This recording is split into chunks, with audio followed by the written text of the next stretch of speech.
Ketika didesak lagi kepada Imam Ahmad, apakah menurutmu orang seperti ini boleh didatangi untuk menghilangkan sihir? Karena kenapa? Dia bisa menghilangkan air dalam bejana. Enti ngelihat sendiri, bahasanya begitu. Imam Ahmad ngelihat ini air tadinya ada, tiba-tiba hilang. Ini orang layak nggak didatengin untuk menghilangkan sihir? Apa kata Imam Ahmad?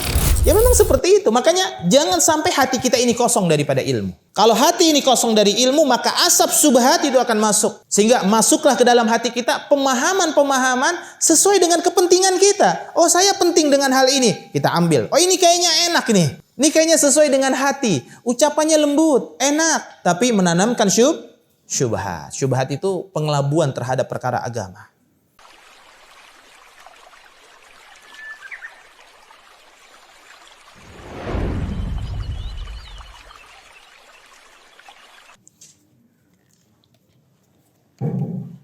Bismillahirrahmanirrahim. Assalamualaikum warahmatullahi wabarakatuh. Innal hamdalillah nahmaduhu wa nasta'inuhu wa nastaghfiruh wa na'udzu billahi min shururi anfusina wa min sayyiati a'malina. Man yahdihillahu fala mudilla lahu wa man yudlil falan tajida lahu waliyyan mursyida. Asyhadu an la ilaha illallah wahdahu la syarika lah wa asyhadu anna Muhammadan abduhu wa rasuluh. Allahumma salli wa sallim ala nabiyyina Muhammadin wa ala alihi wa ashabihi wa man ihtada bihadyihi wa istanna bisunnatihi wa qatafa ala atharihi ila yaumil jam'i waddin.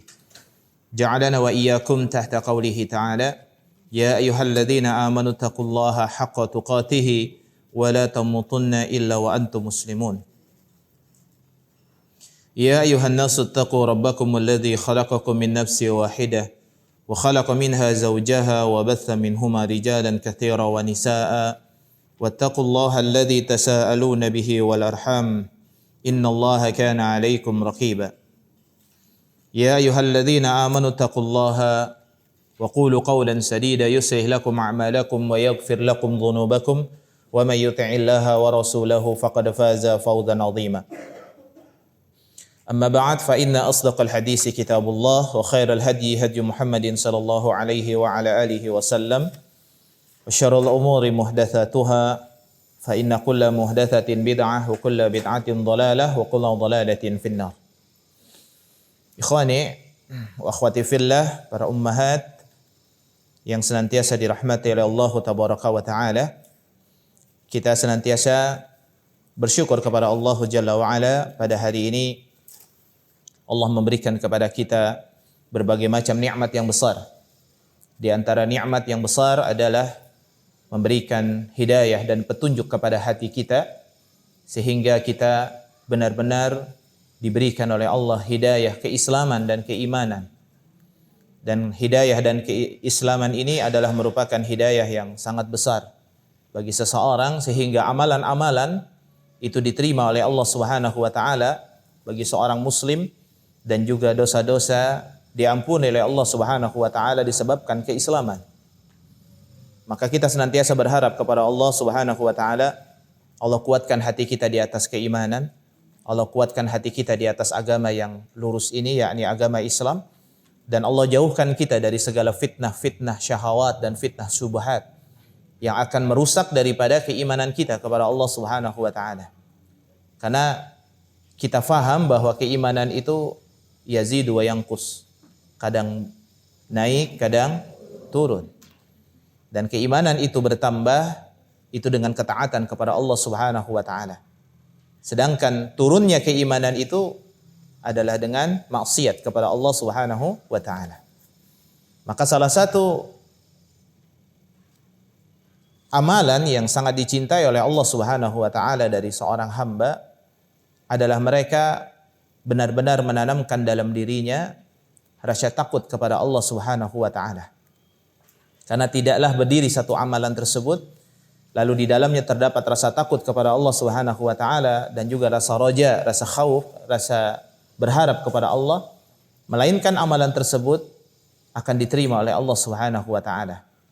Tetapi apabila amalan ini berdiri bukan di atas rasa takut kepada Allah Subhanahu wa taala, maka amalan ini pasti ada keinginan dan harapan-harapan lain untuk selain daripada Allah Subhanahu wa taala. Apakah dia rasa takut kepada manusia, ataukah rasa takut kepada kemiskinan, rasa takut kepada bangkrut, rasa takut kepada seseorang atau lain sebagainya. Karena banyak orang yang beribadah kepada Allah Subhanahu wa taala tapi bukan karena rasa takut kepada Allah, bukan rasa harap kepada Allah. Tapi dia berharap bahwa ibadahnya ini bisa melanggengkan kekayaannya, bahwa ibadahnya ini bisa melancarkan usahanya, bahwa ibadahnya ini bisa menjauhkan dia daripada kebangkrutan. Jadi perkara-perkara ibadah ini harus diniatkan semuanya karena Allah Subhanahu wa taala. Maka bagi orang-orang yang menanamkan rasa takut kepada Allah, Allah berfirman, "Waliman khafa maqama rabbih jannatan." Dalam surah Ar-Rahman, yang banyak di antara kita sudah menghafalnya, dalam ayat yang ke-46 sampai dengan ayat yang ke-48, siapa saja orang-orang yang menanamkan rasa takut kepada Allah Subhanahu wa taala, kepada kedudukan dirinya di sisi Allah, maka bagi mereka adalah dua surga. Dua surga kata para ulama, surga itu ada, yaitu adalah surga Aden dan surga Naim. Jannatun Naim sama surga Aden. Allah berikan kepada dia dua surga tersebut. Dan juga banyak penafsiran para ulama tentang jannatan. Kemudian apabila seseorang ini beribadah kepada Allah Subhanahu wa taala dengan tujuan selain daripada Allah, maka ibadah tersebut dikategorikan sebagai ibadah yang mengandung kesyirikan kepada Allah. Beribadah karena dunia berarti di dalamnya terdapat kesyirikan. Ketika dia menjalankan ibadah, kemudian Allah berikan kepada dia dunia yang dia inginkan dari ibadahnya, maka dia melanjutkan terus ibadahnya. Dia semakin membaguskan ibadahnya. Tapi ketika Allah Subhanahu wa taala tidak memberikan dunia atas ibadah yang sudah dia lakukan, misalkan doa, salat malamnya, salat duhanya, tilawatil Qur'annya, menjalankan sunnahnya, berhijabnya, taat kepada suaminya, atau dia membahagiakan istrinya bukan karena Allah Subhanahu wa taala tapi karena dunia, lalu dunia hilang dari dirinya, maka dia akan tinggalkan semua amal soleh tersebut. Ya. Seakan-akan Allah tidak berpihak kepada dirinya. Banyak orang-orang yang demikian. Jadi ketika dia sudah mengangkat tangannya ke atas langit berbulan-bulan, bertahun-tahun, karena dia memiliki sebuah masalah yang begitu besar dengan dunianya, maka kemudian dia angkat tangannya ke atas langit meminta kepada Allah Subhanahu wa taala dengan permintaan yang sampai merengek-rengek. Tapi rupanya Allah Subhanahu wa taala tak kunjung juga memberikan kepada dia apa yang dia inginkan daripada ibadahnya tersebut, yaitu dunia. Maka kemudian akhirnya dia turunkan tangannya dan dia tidak lagi berdoa kepada Allah Subhanahu wa taala. Kemudian syubhat datang. Syubhat itu datang. Datanglah orang-orang yang seakan-akan memberikan solusi kepada dia. Kamu selama ini tidak kaya-kaya. Kamu selama ini tidak sukses dalam usaha. Oh, mungkin kamu seperti ini, seperti ini. Yuk ikutilah kamu seperti ini, seperti ini. Maka datanglah dia ke dukun, menggunakanlah dia jimat, menggunakanlah dia lain-lainnya, sihir dan lain sebagainya. Jadi kenapa? Karena ibadahnya itu diniatkan untuk mendapatkan apa? Dunia. Adapun dunia ini sesuatu yang sudah Allah tetapkan kepada hambanya. Sebagaimana di dalam kitab-kitab akidah, kita semua meyakini bahwa apa yang sudah Allah tetapkan kepada kita di dunia ini, maka tidak akan pernah luput dari kita. Dan apa yang Allah tidak tetapkan kepada kita, pasti itu tidak mungkin terjadi kepada kita semua. Jadi makna rizki yang harus kita fahami, Allah apabila sudah menetapkan sesuatu kepada kita, maka ketetapan itu pasti akan terjadi. Itulah takdir, takaran-takaran yang sudah Allah tentukan. Apakah itu nikmat ataukah itu adalah musibah. Jadi ketika Allah turunkan kepada kita ujian, Allah berikan kepada kita musibah, Allah berikan kepada kita hal-hal yang buruk, hal-hal yang tidak kita suka, tugas kita, kewajiban kita sebagai seorang hamba adalah bersabar dan kemudian apa? Husnudzon. Kita memiliki sifat selalu berprasangka baik kepada Allah Subhanahu wa taala. Karena ada hikmah terbesar daripada musibah yang Allah turunkan kepada kita. Dan ketika kita merasa bahwa musibah yang Allah turunkan kepada kita, ujian yang Allah turunkan kepada kita ini begitu besar, Maka kata para ulama, cobalah kamu melihat orang yang mendapatkan ujian yang jauh lebih berat dari kita. Satu ketika anak daripada Zubair bin Awam, ya, anak daripada Asma binti Abu Bakar, dia sedang berjalan ke salah satu kerajaan, Al-Walid. Dia itu adalah salah satu temannya, seorang raja begitu besar. Kemudian dia berjalan bersama dengan anaknya. Sampai di kerajaan tersebut dia disambut karena dia adalah seorang sahabat, anak daripada sahabat, disambut oleh raja tersebut, seorang khalifah tersebut. Maka kemudian anaknya yang muda ini, yang masih muda, dan anak itu adalah anak yang begitu cerdas. Satu-satunya anak yang selalu dia bawa kemana-mana. Yang dia banggakan. Kenapa? Anak ini cerdas, hafal Quran, banyak menghafal hadis. Maka kemudian anak tersebut meminta izin kepada ayahnya untuk jalan-jalan. Jalan-jalanlah anak tersebut dan ayahnya berjalan bersama dengan khalifah, berjalan bersama dengan raja. Dia duduk di singgasana raja, kemudian dia ngobrol dengan raja. Tiba-tiba datanglah para tentara, ya, yaitu orang-orang yang berada di kerajaan. Lalu melaporkan bahwa anaknya daripada temannya tersebut itu meninggal dunia. Jadi rupanya anaknya sahabat tersebut meninggal dunia. Kenapa? Sedang jalan-jalan anak ini, lalu dia menengok kuda-kuda yang begitu kekar-kekar, besar-besar, perkasa. Ya. Rupanya kuda tersebut akhirnya marah dan memukul kepalanya dan dia meninggal dunia. Sangat menyedihkan. Ya, dia baru sampai di kerajaan, rupanya anaknya meninggal dunia. Maka dia mengatakan innalillahi wa inna ilaihi rajiun. Kemudian dia ambil anaknya dan dia menguburkan anak sendiri. Ketika dia menguburkan anaknya sendiri, rupanya dia tidak menggunakan sandal. Sebagaimana sunnah, kalau kita masuk ke kuburan, kita tidak menggunakan sandal. Sampailah di sana, akhirnya dia terkena sebuah duri, namanya gargarika. Ya. Yaitu duri yang apabila terkena, maka kaki kita atau yang terkena duri tersebut akan terjangkit penyakit yang langsung busuk kaki tersebut. Dan harus diamputasi. Ya, harus dipotong.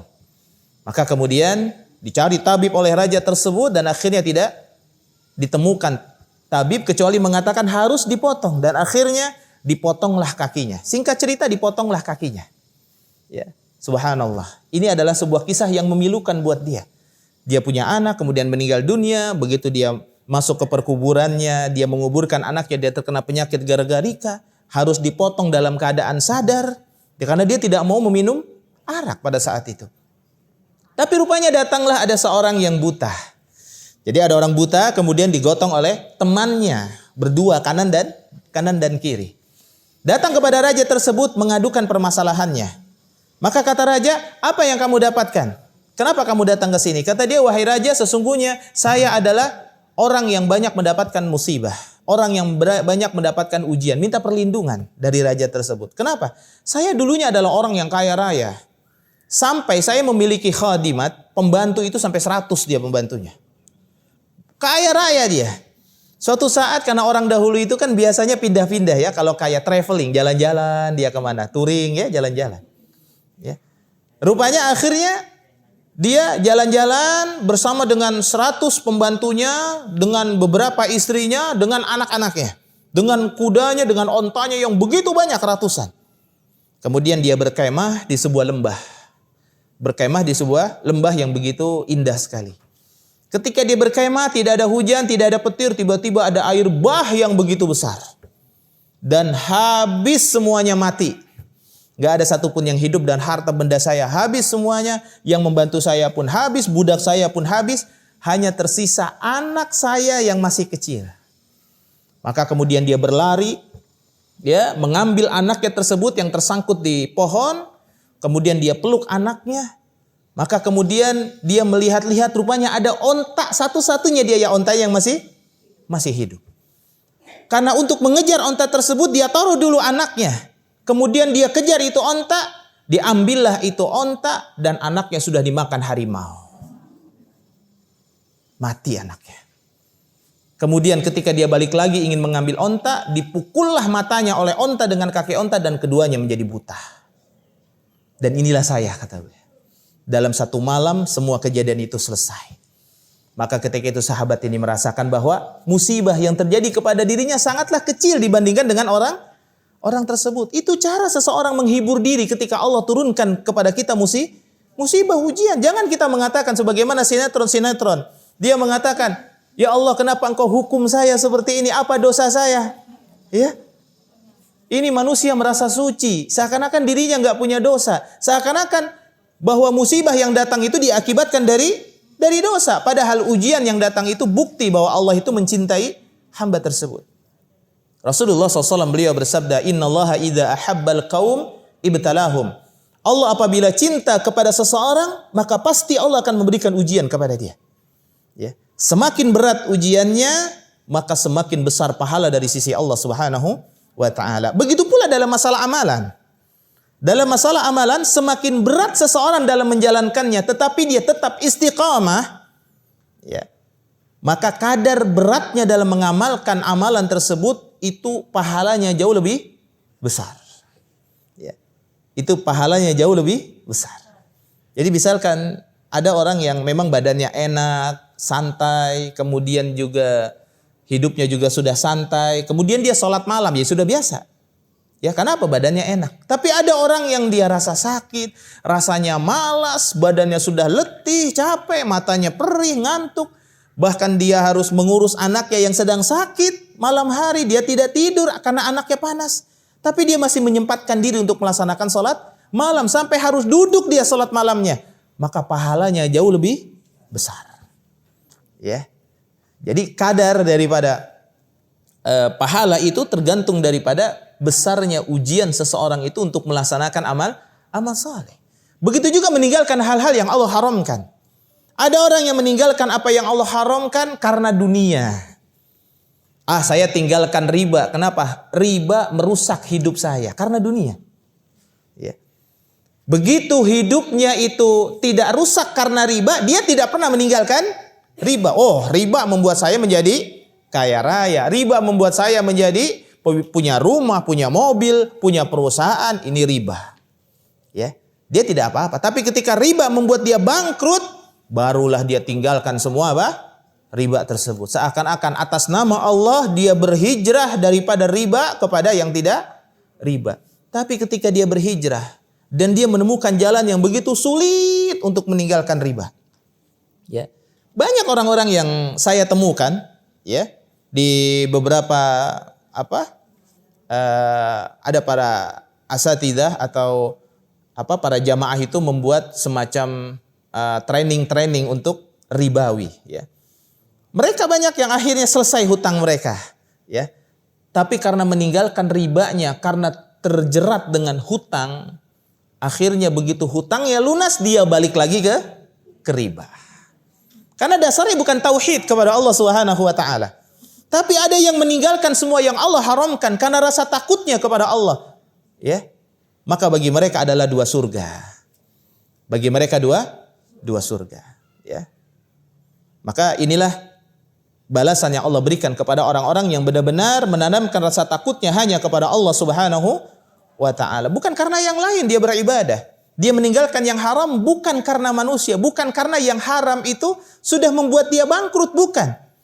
Ya. Karena meninggalkan yang haram menguntungkan atau tidak menguntungkan, senang atau tidak senang, suka atau tidak suka, yang haram itu harus ditinggalkan mau tidak mau. Walaupun itu menguntungkan kita. Ya. Begitu juga perbuatan syirik. Ketika perbuatan syirik menguntungkan, maka dia jalankan kesyirikan. Ketika perbuatan syirik tidak menguntungkan, maka dia tinggalkan perbuatan syirik. Begitu juga kekufuran. Apa keuntungan saya beribadah kepada Allah? Apa keuntungan saya mengikuti kajian ini? Dengan mengikuti kajian ini hati saya semakin tenang. Alhamdulillah saya punya teman-teman yang baik. Alhamdulillah saya juga usaha dan bisnis saya. Alhamdulillah saya bisa menjalankan bisnis saya ke teman-teman, WA dan lain sebagainya. Tapi ketika di kajian ini dia tidak menemukan apa yang dia inginkan. Atau rupanya yang selama ini dia dapatkan di kajian ini dirubah sama Allah menjadi sebuah ujian. Teman-temannya suka ngomongin dia. Bisnisnya juga gak ada yang mendukung dia. Jalan ke kajian juga sekarang begitu datang dia mungkin orang malah jadi gak suka sama dia. Allah memberikan ujian kepada dia atas keimanannya. Oh, kalau karena dunia dia akan tinggalkan kajian itu. Ini kajian udah nggak berfaedah kayaknya. Ya. Subhanallah, ya.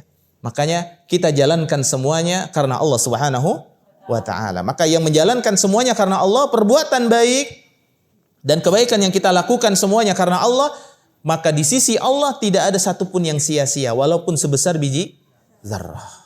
Ya. Makanya datang hadir ke sini bukan karena teman. Oh, saya nggak enak diajak sama teman. Awalnya mungkin memang seperti itu, nggak jadi masalah. Kita mengajak orang untuk mengikuti kajian, awalnya mungkin nggak enak sama kita. Nggak jadi masalah, karena kata Imam Ahmad, rahimahullah ta'ala, beliau mengatakan, dulunya kami ketika mempelajari ilmu itu terpaksa. Dipaksa kami menuntut ilmu. Tapi ilmu lah yang membuat kami menjadi ikhlas. Jadi jangan orang baru mengikuti kajian langsung di briefing sama kita. Kamu harus ikhlas. Kalau kajian kamu gak ikhlas, percuma kamu kajian. Di briefing dulu sama kita. Ini kamu mau pakai jilbab harus ikhlas. Kalau kamu gak ikhlas pakai jilbabnya, mendingan gak usah pakai jilbab. Allahu Akbar. Dia belum tahu tentang makna ikhlas. Dia belum tahu bagaimana caranya ikhlas. Dia belum tahu bagaimana cara membuat hati menjadi ikhlas. Dia belum pernah mengikuti kajian, ya. Dia belum tahu tentang bagaimana hijab seorang muslimah. Dia belum mengetahui tentang hal tersebut. Ada satu ketika di kajian di daerah Jogja, ada kajian daurah akhwat. Ya, daurah akhwat. 3 hari ya, ada daurah akhwat, kajian akidah, fikih dan lain sebagainya. Ya. Maka kemudian ada yang datang perempuan pakai lepis. Pakai baju ketat, enggak pakai jilbab. Dia datang, kemudian dia mengatakan, saya boleh nggak ikut kajian di sini? Masya Allah. Kan orang terbelalak semuanya. Rata-rata yang datang pakai jilbab panjang, pakai cadar. Dia nggak makan. Ya. Kita kalau sudah berpikirnya negatif, waduh ini kayaknya merusak ini. Ya. Tapi akhirnya subhanallah, karena yang namanya kajian sunnah, kajian dengan manhaj yang benar, salafus salih itu pasti membawa kepada kebaikan, kelembutan. Pasti membawa kepada kelembutan, tidak langsung suudzon. Orang kalau sudah dibentuk manhajnya dengan manhaj yang rusak, metodologi beragamanya dengan beragama yang rusak, dikit-dikit suudzon, dikit-dikit salah sangka, dikit-dikit salah sangka. Sama pemerintah aja salah sangka terus. Apalagi sama teman, sama orang selalu aja langsung dianggap, wah orang jahiliyah itu. Wah kafir itu. Langsung berani menuduh dan memvonis dan sebagainya. Ini orang begini udah nggak boleh ikut daurah. Mau ikut daurah pakai jilbab dulu mbak. Di sini semua pakai jilbab, nggak malu emangnya. Allahu Akbar. Akhirnya dia dipersilahkan. Ayo silakan, nggak apa-apa. Alhamdulillah, tafadhali. Ya, masuk dia. Akhirnya dia juga diberikan makan yang sama. Ngobrol juga bareng sama ibu-ibu yang bercadar, ibu-ibu yang jilbabnya panjang. Biasa saja. Diperlakukan sama saja. Nggak ada yang nyinggung-nyinggung dia misalkan. Ih, kayak begitu. Nggak ada yang mencoba untuk bersuudzon dengan hatinya. Ingat, ya, kalau hati sudah sering bersuudzon, lama-kelamaan nafsu itu akan membuat lisan bersuudzon akhirnya. Makanya mulailah dari hati kita, nggak usah bersuudzon terhadap sikap orang lain. Ya, kalau kita melihat dari saudara kita sesuatu yang tidak kita suka, falyatilahu udhrah, maka datangkan kepada dia udzur. Kalau dia tidak punya udzur, kalau kita tidak bisa mendatangkan udzur kepada dia atas kesalahan yang dia lakukan, kita hanya mengatakan, sungguh dia punya udzur yang saya belum mengetahuinya. Kan beres sebenarnya, masalahnya selesai. Ya. Tapi kalau sudah dasarnya udah sinis, ya udah. Sinis, pesimis, suka vonis. Ini udah parah. Ini manhajnya udah manhaj kacau ya. Metodologi beragamanya sudah kacau, ya. Nah, taib. Saudaraku sekalian dirahmati oleh Allah, akhirnya wanita tersebut pada hari yang ketiga dia keluar dari kajian, entah dapat dari mana, dia sudah pakai baju gamis, dia sudah pakai jilbab, dia bahkan sudah pakai cadar. Entah siapa yang nyuruh dia, entah seperti apa, dan dia adalah seorang atlet rupanya. Ya, dia seorang atlet. Taib, barakallahu fiik. Jadi rasa takut kepada Allah itu harus kita tanamkan sehingga apa yang kita jalankan di dalam kehidupan dunia ini semuanya hanya mencari wajahnya Allah Subhanahu wa taala. Dan rasa takut harus dibarengi dengan roja, rasa harap. Ya, rasa takut dibarengi dengan ar-raja, yaitu rasa harap. Ya, karena takut juga ada takut tabi'i, ya takut yang memang manusia takut dengan tabiat manusia, takut dengan musuh, takut dengan sesuatu yang buruk, takut dengan yang jelek. Ya, misalkan takut begitu ada hantu lewat dan hantunya menampakkan diri, ya dia takut kabur, itu tabiat. Tapi kalau hantunya datang enggak, kelihatan juga enggak, tapi hanya dengan apa? Perasaan doang. Apalagi pakai perasaannya dicampur dengan perasaan-perasaan yang tidak benar. Kayaknya saya agak merinding-merinding nih. Ini bulu kuduk saya kayaknya berdiri. Memang yang mana dalilnya? Kalau setan datang bulu kuduknya berdiri. Enggak ada dalilnya. Itu kan kita karena hidup di Indonesia, kebanyakan tahayul, kebanyakan khurafat. Allah sudah mengatakan bahwa sesungguhnya jin, syaitan melihat kamu dari tempat yang kamu tidak dapat melihatnya. Jadi setan itu tidak bisa dilihat oleh kita. Jin itu nggak bisa dilihat oleh kita. Kalau ada orang yang merasa dia melihat jin, oh berarti ada masalah nih buat dia. Ada anak indigo bisa melihat jin, berarti ada masalah sama dia. Ada masalah tentang hubungan dirinya sama Allah. Ada kekufuran pada dirinya. Ada kesyirikan yang dia masih pertahankan. Ibu-ibu jangan percaya. Wah, anak saya indigo loh. Allahu Akbar. Justru itu penyakit. Penyakit yang menyangkut masalah keimanan ya. Seperti itu. Taib. Ibu sekalian, saudaraku yang dirahmati oleh Allah, kita akan lanjutkan kajian kita pada kesempatan kali ini. Ya. Yaitu tentang bab Maja'a fin Nushrah. Itu bab tentang apa saja yang disebut dengan nushrah. Ya.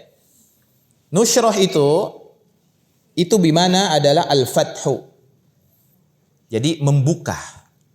Jadi nushrah itu artinya apa? Al-fathu, yaitu apa? Membuka. Sebagaimana di dalam Mu'jam itu dikatakan demikian.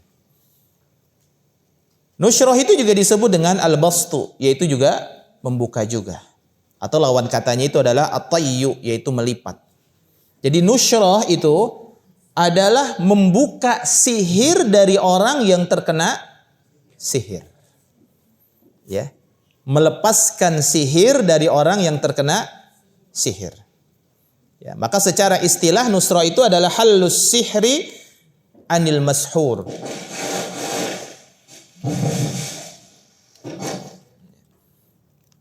Jadi nushrah itu menghilangkan sihir atau melepaskan pengaruh sihir dari orang-orang yang terkena sihir atau mengurainya. Ya. Karena sebelumnya ada orang yang menyihir dengan jampi-jampi. Ya. Karena sihir ini bisa terkena siapa saja. Seperti satu contoh, ya di dalam hadis yang sahih, Aisyah radhiyallahu taala anha itu pernah terkena sihir. Ya, Aisyah pernah terkena sihir. Ya. Maka kemudian saudara-saudaranya Aisyah ya, itu mendatangi tukang sihir. Jadi orang Hindia atau orang Pakistan, Hindi, ya, orang Sindi ya. Maka kemudian kata orang Sindi tersebut mengatakan bahwa sesungguhnya saudaramu telah terkena sihir dari budaknya. Jadi Aisyah itu punya budak, yang budak tersebut dia bisa lepas menjadi budak apabila tuannya meninggal dunia. Jadi dia mau Aisyah ini meninggal dunia, maka disihirlah Aisyah ini biar cepat meninggal dunia. Ya. Maka kemudian akhirnya dikatakan itu adalah budak. Maka datanglah Aisyah kepada budak ini. Benarkah kamu itu menyihir saya? Kata budak ini, ya. Ini penyihir zaman dulu ini, ya, itu jujur. Beda sama penyihir sekarang, banyakkan dustanya. Karena sihirnya banyak bohong-bohongan. Ya, kalau penyihir dulu bukan nyari duit. Kalau penyihir sekarang nyari duit. Jadi antara sihir sama sulap. Kalau sihirnya ini nggak dibantu sama setan, minimal dia bisa sulap. Ya. Karena tidak semua yang diperbuat oleh ahli sihir itu dibantu sama syaitan. Karena setan juga capek juga bantu dia terus. Emangnya siapa? Emangnya saya ini pembantunya dia, Pak? Ya, dikit-dikit bantu. Yang terkenal dia, saya mah nggak pernah terkenal. Ya. Ya, tapi minimal orang berbuat syirik. Setan sudah sukses itu. Setan itu adalah penggoda, penyesat yang tidak perlu dikenal wajahnya. Karena kalau setan datang kepada manusia, ya pasti orang itu akan takut langsung. Ya. Yang menggoda kita tiba-tiba syaitan. Takut nggak ibu-ibu? Takut, langsung tiba-tiba datang ngegoda ibu-ibu, ya takutlah pasti. Ya, pasti takut. Maka yang menggoda kita itu adalah dengan syubhat, dengan syahwat. Ya, dengan pengelabuan terhadap perkara-perkara agama, seakan-akan yang dibacanya itu adalah ayat-ayat Allah. Yang dibacanya adalah ayat-ayat Allah. Seakan-akan yang dibacanya itu adalah hadis-hadis Nabi, doa-doa. Menyebutkan nama Allah, lalu disebutkan nama imam, lalu disebutkan nama syekh, lalu disebutkan nama orang-orang yang dikategorikan oleh mereka sebagai wali. Disebutkan lagi oleh dia nama satu jin yang dikenal di kalangan bangsa jin dan hanya tukang sihir yang tahu. Jadi dia disebut sama dia. Jadi tukang sihir yang menyebutkan nama Allah pasti ada yang dibisik-bisikin sama dia. Dan itu nama selain daripada nama Allah. Ya, saya pernah bertemu dengan beberapa orang tukang sihir. Ya, awalnya dia mengajarkan tentang nama-nama Allah Subhanahu wa taala. Tapi kalau orang yang berguru sama dia diajarkan juga dengan kata-kata lain, ya, nama jin yang jin tersebut tidak dikenal kecuali oleh orang yang belajar kepada dia. Kamu sebutkan ini. Jadi kalau kamu tidak sebutkan ini, nggak datang sihirnya. Tapi kalau kamu sebutkan ini, kamu duduk di kuburan, kamu nanti bisa mendatangkan pocong yang begitu besar. Nah, di pocongnya itu nanti kamu belah dadanya, ada nomor di sana. Nomor togel. Dan ini kejadian. Ya, memang seperti itu, ya. Itu langsung bercerita. Orang-orang yang bertaubat daripada dunia perdukunan. Ya, dan memang betul. Ya. Akhirnya di dadanya itu ada nomor. Begitu dia pasang, menang dia akhirnya. Allahu karim. Ini ibu-ibu jangan ikut-ikutan ya. Allahu karim. Allahul musta'an. Taib. Jadi nusyrah itu adalah menghilangkan sihir dari orang yang terkena sihir. Seperti itu. Ya. Nah, nusyrah di sini hukumnya di dalam Islam. Ya. Yang pertama, diharamkan nusyrah ini. Hukum nusyrah yang pertama ini diharamkan, ya. Karena kenapa? Ya. Karena di dalam nusyrah tersebut itu terdapat perbuatan syaitan. Hadis yang pertama kita baca, An Jabirin anna Rasulullah sallallahu alaihi wasallam su'ila anin nusyrah. Dari Jabir bahwa Rasulullah Shallallahu Alaihi Wasallam pernah ditanya tentang nusyrah dan Rasulullah paling tahu tentang nusyrah tersebut. Ya. Faqala, maka Rasulullah bersabda, hiya min amali syaitan. Rawahu Ahmad bisanadin jayyidin wa Abu Dawud wa qala su'ila Ahmadu anha faqala Ibnu Mas'udin yaqrahu hadza kullah. Maka Rasulullah SAW beliau menjawab, ia termasuk perbuatan syaitan. Jelas hadisnya. Dia termasuk perbuatan syaitan. Hadis riwayat Imam Ahmad dan juga Imam Abu Dawud. Ya. Kemudian ditanya kepada Ahmad, ya, ditanya kepada Ahmad, maka dia berkata Ibnu Mas'ud membenci semua tersebut.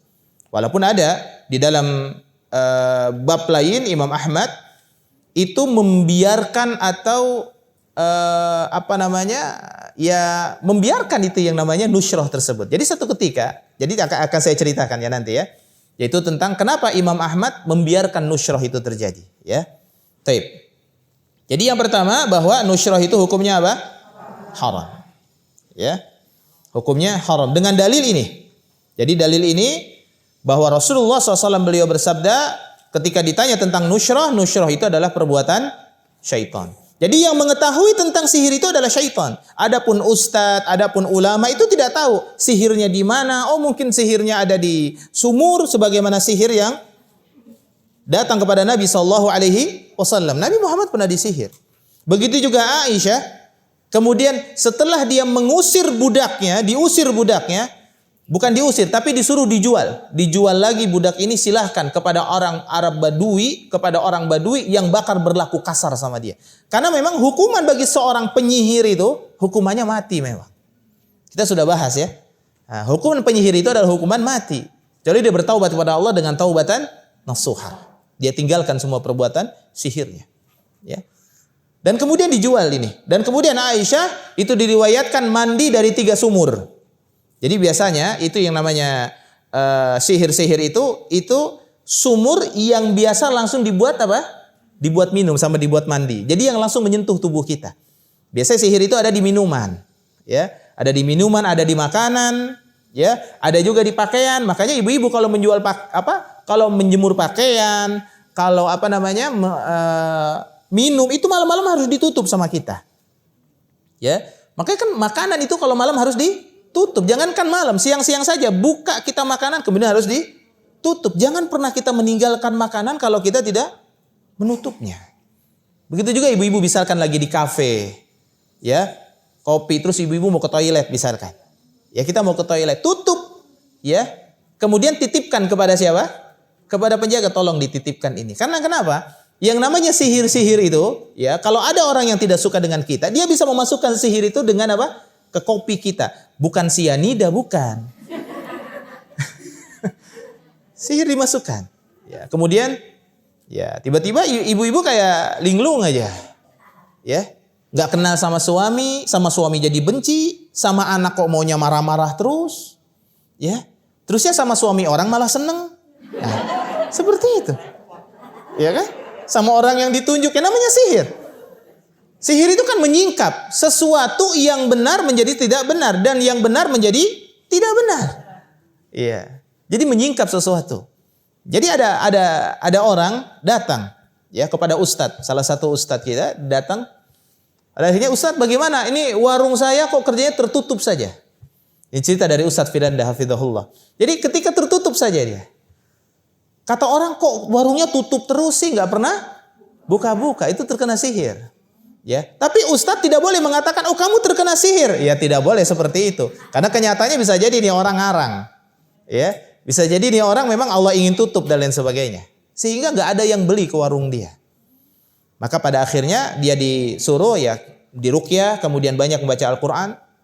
Dan kalau terkena sihir, pengobatannya itu adalah bukan dengan nushrah, tapi dengan ruqyah syar'iyah, dengan memakan kurma ajwa sebanyak 7 butir, kemudian dengan meminum air dan air tersebut dita'awuzkan, ya. Kemudian kita juga dengan perasaan yang kuat kita, ya sebagaimana Aisyah di akhirnya mandi dari tiga sumur. Kemudian Allah Subhanahu wa taala mencabut sihirnya tersebut biiznillah.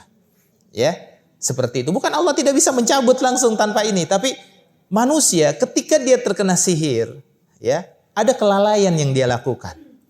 Ya, ada kelalaian yang dia lakukan sedikit saja. Ya, mungkin dia terlalu percaya sama orang, yang orang tersebut dia tidak kenal, agamanya juga tidak bagus. Ya, kecuali kalau yang dia kenal, dia percaya adalah agamanya bagus, tauhidnya lurus, manhajnya benar. Suka ikut kajian memang, suka ikut kajian juga dilihat dulu. Ini suka di belakang, mojok, misalkan ya. Diam-diam lihat, oh bukan yang di pojok ini.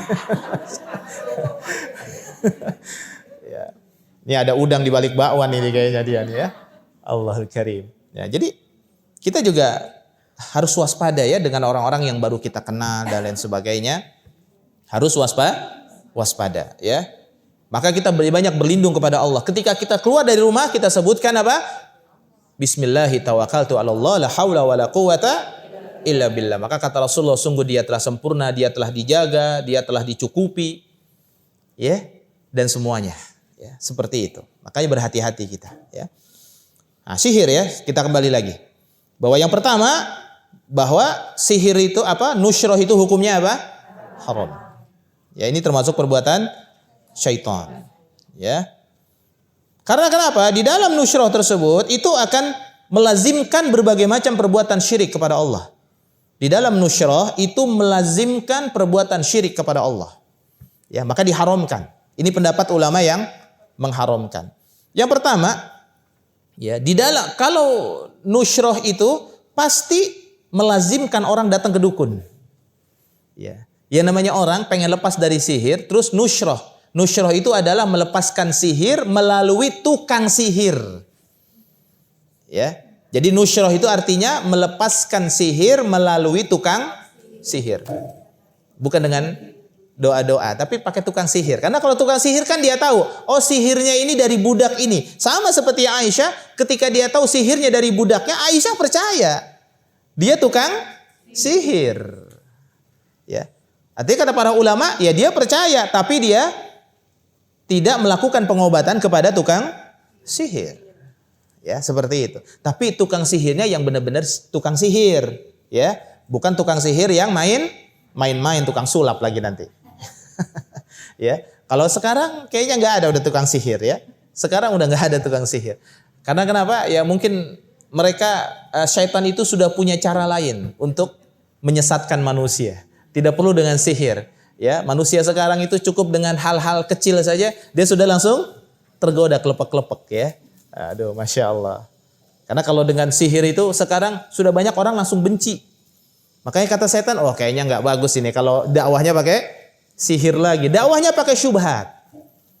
Ya, dakwahnya pakai syubhat. Belajar tentang agama tetapi tidak mengenalkan dirinya tentang Allah yang benar. Tidak mengenalkan sunnah yang benar, banyak perbuatan bid'ah, ya, banyak sholawat yang mengandung syirik kepada Allah, ya, banyak yang bukan datangnya ke masjid berdoa kepada Allah malah datangnya ke dukun, datangnya ke kuburan, kan begitu? Ya, jadi yang laku yang begitu. Kamu kalau mau kaya ada nih, kita namanya mata air yang tidak pernah kering-kering, ada di daerah Pakulonan. Jadi murid saya itu lagi duduk-duduk di situ, ya.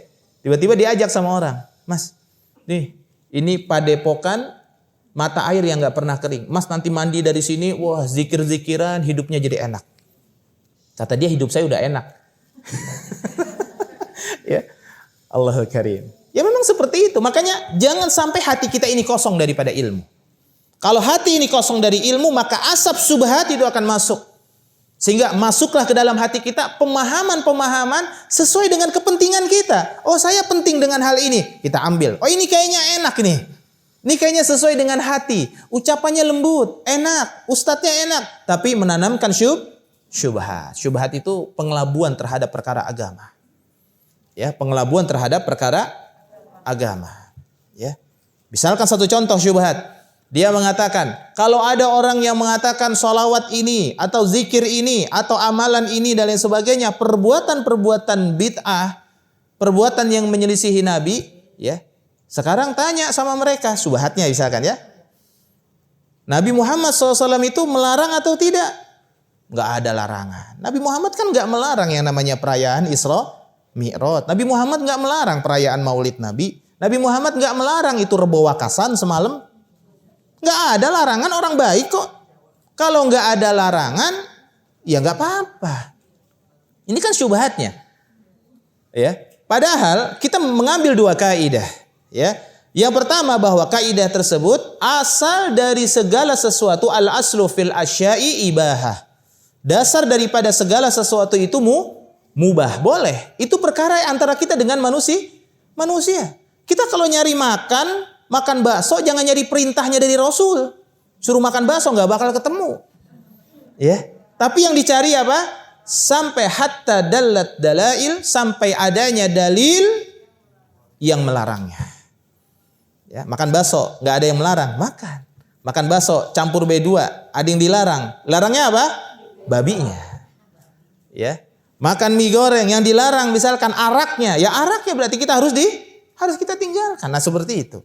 Ya, itu dalam perkara muamalah. Dalam segala sesuatu yang berhubungan antara manusia dengan manusia yang lainnya, terserah mau bisnis apa saja, mau jualan apa saja, selama bisnisnya halal, tidak ada yang mengharamkan, produknya halal, timbangannya benar, jalankan.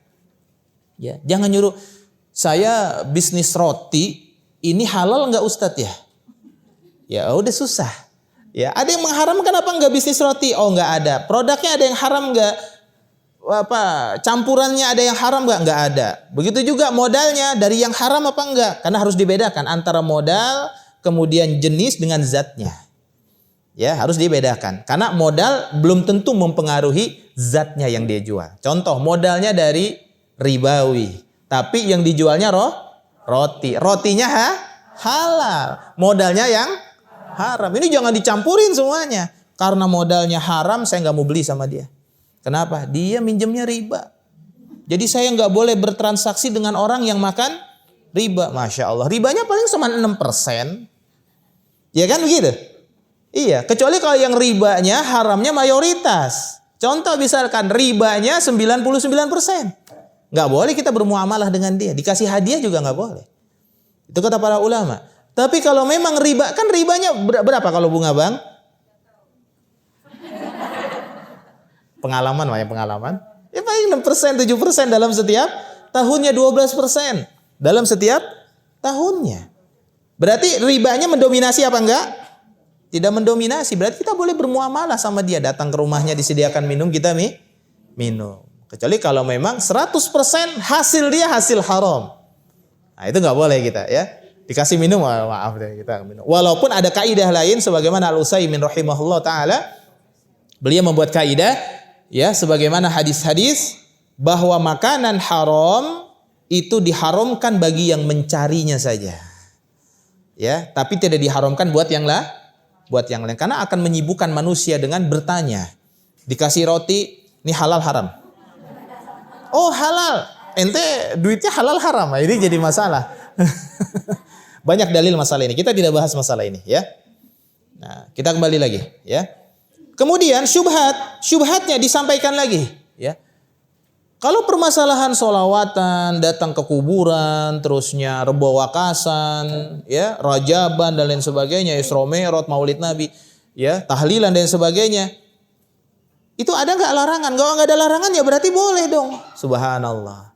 Dalam perkara ibadah untuk mendekatkan diri kepada Allah yang berharap pahala dari sisi Allah, maka yang kita cari apa? Perintah. Ya, karena dasar dari setiap ibadah untuk mendekatkan diri kepada Allah, mendapatkan pahala, berharap ganjaran, itu semuanya tidak boleh. Dasarnya semua tidak boleh. Hatta tuqimud dalil, sampai adanya dalil yang memerintahkan. Ya, salat. Ya kalau mau mencari larangan sekarang ada nggak yang melarang, dalil yang melarang salat zuhur 6 rakaat? Ada dalil yang melarang? Nggak ada, salat zuhur aja nanti 6 rakaat. Ya. Ada nggak dalil yang melarang ya kalau kita membaca Al-Qur'an misalkan dengan ada kalimat-kalimat yang lain gitu? Nggak ada yang melarang. Ya. Makanya dalam masalah ibadah ya, kalau untuk mendekatkan diri kepada Allah dan ini berbicara tentang berharap kepada yang gaib, yakni Allah Subhanahu wa taala, berharap surga dan berharap pahala, maka pastikan bahwa ibadah itu berdiri di atas dalil. Karena Allah mengatakan kul hatu burhanakum in kuntum shadiqin, datangkan dalil kalau kamu adalah orang yang benar, datangkan dalil. Kalau tidak ada dalil jangan diikuti. Kenapa? Ini pasti ajaran orang ini. Ya, karena setiap manusia boleh membuat ajaran baru. Ustadz, kiai, ulama boleh membuat ajaran baru. Silahkan saja. Ya, tapi ingat, tidak ada ajaran-ajaran yang benar kecuali yang datang dari Nabi SAW, dan ajaran yang dibawa oleh Nabi itu secara bersanad sampai kepada kita riwayatnya. Ya, walaupun tidak jauh dari Nabi SAW itu sudah ada ajaran-ajaran baru. Ya, sudah ada ajaran-ajaran yang dibuat, misalkan akidah-akidah yang dibuat. Ya. Orang-orang Mu'tazilah misalkan, atau Abu Mansur Al-Maturidi, ya, atau lain sebagainya, ya, Abu Hasan Al-Asy'ari dan sebagainya, misalkan ya, sebagaimana banyak yang kita mendengar dalam bab-bab masalah tersebut, ya, kita lihat ini sesuai dengan dalil atau tidak. Kalau tidak sesuai dengan dalil, ya sudah, kita jangan mengikutinya. Taib, bisa difahami ibu ya? Nah, kita tidak mendalami masalah ini, ya. Kita mendalami masalah nusrah, ya. Jadi nusrah di sini, maka orang itu mendatangi apa? Dukun dan penyihir. Pasti dia datang. Maka diharamkan oleh para ulama untuk datang ke untuk apa? Nusrah. Ya, mencabut sihir dengan melalui tukang sihir. Kemudian yang kedua, ya, kenapa diharamkan? Ya, karena di dalamnya itu melazimkan membenarkan perdukunan dan sihir. Kalau dia minta bantuan nusrah kepada tukang sihir, berarti dia membenarkan apa? Dukun. Ya. Maka dukun akan semakin terkenal. Dan kalau datang ke dukun kira-kira pakai ini enggak? Apa? Kalau orang sekarang namanya bukan duit, cuan. Ya. Seperti itu, ya. Semuanya dia aja masih membutuhkan manusia. Kok kita malah minta bantuan sama dia dalam perkara yang gaib? Ya. Jadi seperti itu. Jadi yang pertama melazimkan mendatangi dukun dan penyihir, dan yang kedua melazimkan membenarkan perdukunan dan dunia persihiran, dan yang ketiga ya merupakan bentuk berobat kepada yang haram. Ya, berobat itu tidak boleh kepada yang haram. Gak boleh kita melazimkan berobat kepada yang haram. Ya. Misalkan kita melazimkan berobat, ya, datang kepada dukun, datang kepada penyihir dan lain sebagainya. Segala sesuatu kalau dikaitkan dengan sihir pasti ketemu aja. Ya, kalau dikaitkan dengan apa? Dengan sihir. Ya. Makanya jangan segala sesuatu dikaitkan dengan apa? Dengan sihir. Ini bahaya kalau sudah dikaitkan dengan sihir. Dikit-dikit sihir, dikit-dikit sihir. Wah, ibu ini terkena sihir. Ya, sihirnya begini. Di rumah ibu ada jin merah. Ya, di rumah ibu di depannya ada pohon pisang kan ibu? Iya, saya pohon pisang batu kan? Iya. Ya, kan itu nggak berbuah. Kenapa ibu nggak tebang aja? Kan saya ambil daunnya buat mepes. Ya. Masya Allah. Dia pasti ada saja. Karena kenapa? Tujuannya ya dia saingannya dokter gitu. Ya, saingannya dokter. Bahkan ada yang menyebut namanya penyakit apa? Non medis. Penyakit non medis. Ada orang yang datang kepada saya, Ustadz, saya seperti ini nih. Ya. Jadi perutnya besar. Maka kemudian di Masjid Pondok Indah ya, habis selesai kajian dia datang, Ustadz, perut saya besar. Ya, saya udah datang ke dokter dan lain sebagainya. Ini katanya penyakitnya non medis. Apa benar dokter jawab itu penyakit non medis? Ya, karena memang nggak ditemukan penyakit. Ini kayaknya sihir, Ustadz. Ya, antum kalau memang bicara itu sihir ya sihir. Ya, karena apa? Allah itu sesuai dengan prasangka hambanya. Kenapa harus prasangka yang buruk? Antum minta sama Allah, berdoa kepada Allah. Ya, Ustadz bisa nggak ngerukyah? Ya kalau masalah rukyah sendiri juga bisa. Ya, suka makan kurma nggak? Oh, saya nggak suka sama kurma. Yuk makan aja kurma 7 butir setiap hari. Terusnya jangan makannya yang enak-enak melulu. Berpuasa 1 bulan minimal 3 hari berturut-turut. Itu dicintai oleh Allah Subhanahu Wa Taala. Tidak meninggalkan witir. Kemudian puasa dalam 1 bulan itu sebanyak 3 kali. Allah mencintai itu. Ya seperti itu. Jadi dikaitkannya dengan persihiran atau dengan dunia sihir. Jadi yang ketiga itu merupakan bentuk berobat kepada yang haram. Dan Allah Subhanahu wa taala melarang kita berbuat yang haram. Innallaha anzalad da'a wad dawa. Sesungguhnya Allah Subhanahu wa taala menurunkan penyakit, pasti menurunkan juga apa? Obatnya, itu pasti. Ya. Itu penyakit pasti ada obatnya. Wa ja'ala likulli da'in dawa'a. Fatadawawu wala tatadawaw. Ya, maka hendaklah kalian itu apabila terdapat penyakit maka berobatlah, ya, dan jangan berobat dengan cara yang diharamkan oleh Allah Subhanahu wa taala, ya. Dan yang keempat, kenapa diharamkan? Karena ini melazimkan dukun dan penyihir semakin berkembang pesat dan semakin banyak membuka praktek. Banyak buka praktek berarti kan? Jadi gara-gara nusyroh ini akhirnya dukun pada buka praktek. Ya, jangan ibu-ibu buka praktek pulang dari sini. Praktek nusyroh. Semuanya dikait-kaitan dengan sihir. Karena apa? Semuanya hanya bantuan-bantuan syaitan. Maka di dalam hadis yang pertama, dalam bab ini, hiya min amali syaitan. Nusyroh itu adalah bagian daripada perbuatan syaitan. Ya. Hadis ini diriwayatkan oleh Imam Ahmad, Abu Daud, ya, dan lain sebagainya. Taib. Kemudian yang kedua, bahwa nusyroh ini hukumnya mubah. Boleh. Ada ulama yang mengatakan nusyroh ini hukumnya boleh, ada. Ya. Seperti itu. Yang pertama, kenapa dibolehkan? Karena nusyroh ini adalah hal darurat. Ya, kata beliau, ya, kata para ulama, ad-darurah tubihul mahdzurat. Bahwa sesungguhnya hal-hal yang darurat, karena kan darurat, dia kena penyakit. Di dokter juga nggak sembuh-sembuh. Obatnya nggak ada, katanya non medis. Maka kemudian pada akhirnya dia melakukan nusyroh, melepaskan sihirnya itu dengan datang kepada tukang sihir. Karena ini adalah darurat dan darurat itu membolehkan hal-hal yang dilarang. Ini ulama yang membolehkan. Jadi dalilnya seperti ini, ya. Sebagaimana kata para ulama tentang diharamkannya babi. Babi jadi boleh kalau dalam kondisi apa? Darurat. Sama ibu-ibu sudah kehausan. Di tengah padang pasir, tiba-tiba pas begitu ngorek-ngorek bukan air yang ketemu, tiba-tiba arak. Wah, 1 botol ini. Ya. Diminum haram, nggak diminum haus, bisa mati. Ya, karena ada yang namanya darurat, ada yang namanya hajiyah. Jadi di bawahnya darurat itu adalah kebutuhan. Kadang-kadang orang punya kebutuhan, dianggap kebutuhannya itu darurat. Ini salah. Ya, dianggap kebutuhannya itu adalah darurat. Ustadz, saya mau melakukan kerjasama tender, ya, tapi harus ada suap.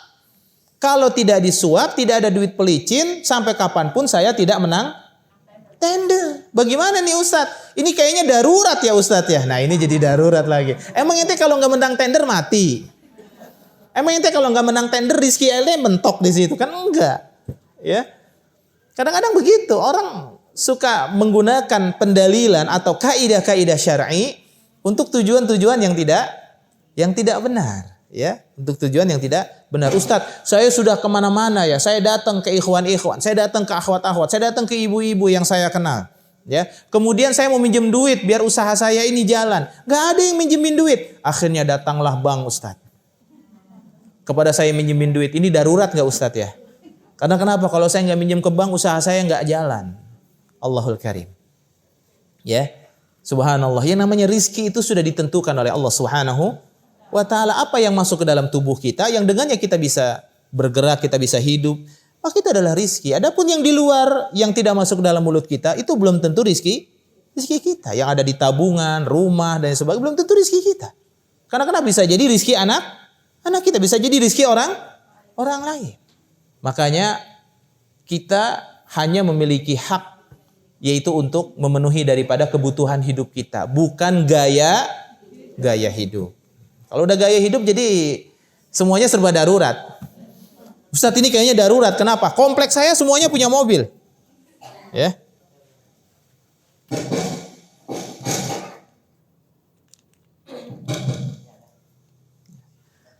Ustadz, ini kayaknya darurat. Kompleks saya semuanya punya mobil. Saya doang yang nggak punya mobil.